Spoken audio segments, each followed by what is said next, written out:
যুদ্ধের ময়দানে বিজয় যখন একদম হাতের মুঠোয়, ঠিক তখনই সব বদলে গেল।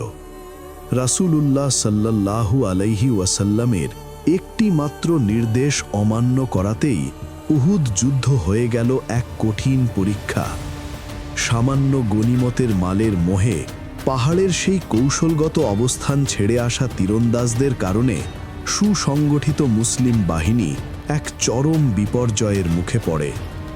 ৭০ জন শ্রেষ্ঠ সাহাবীর রক্তে ভেজা উহুদ পাহাড় আজও আমাদের এক চিরন্তন সত্য মনে করিয়ে দেয়, আর তা হল নেতার আনুগত্যে কোনো ছাড় নেই।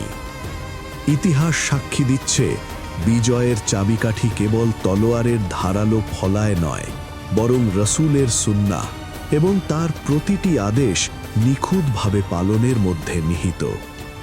উহুদ থেকে আপনি কি শিখলেন? কমেন্টে আমাদের জানান।